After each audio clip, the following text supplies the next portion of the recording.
আব্দুল্লাহ আল মতি, আপনার কাছ থেকে জানতে চাই। আবু বাকরা আস-সাকাফি রাদিয়াল্লাহু তাআলা আনহু তিনি হচ্ছেন সেই সাহাবী যিনি সেই প্রসিদ্ধ হাদিসটি বর্ণনা করেছেন যা ইমাম বুখারী তার সহিহ বুখারীতে নিয়ে এসেছেন, লা ইউফলিহা কওমুন আল্লাহু আমরাহুম বিমরাআতান।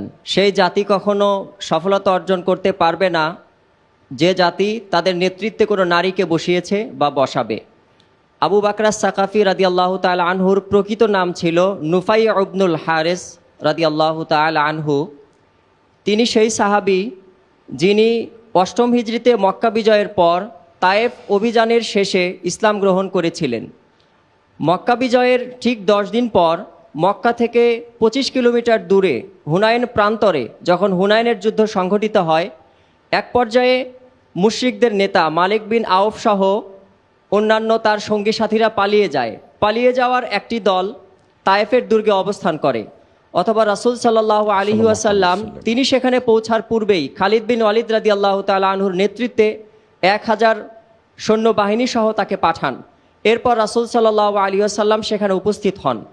10 থেকে 15 দিন তায়েফ দুর্গকে অবরোধ করার পর যখন সেটা বিজয় হচ্ছিল না, তখন রাসূল সাল্লাল্লাহু আলাইহি ওয়াসাল্লাম তিনি ঘোষণা দেন, মান খরাজা ইলাইনা মিনাল আবিদি ফাহুয়া হুররুন।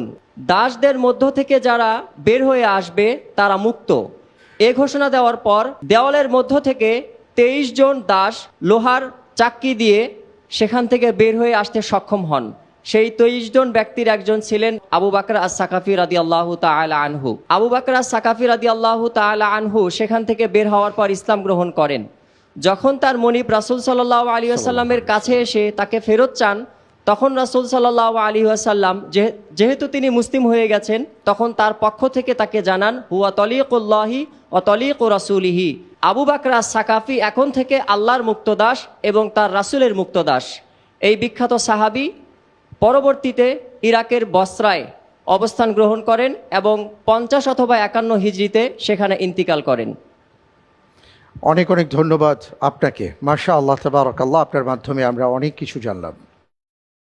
আলহামদুলিল্লাহ। পরের প্রশ্নে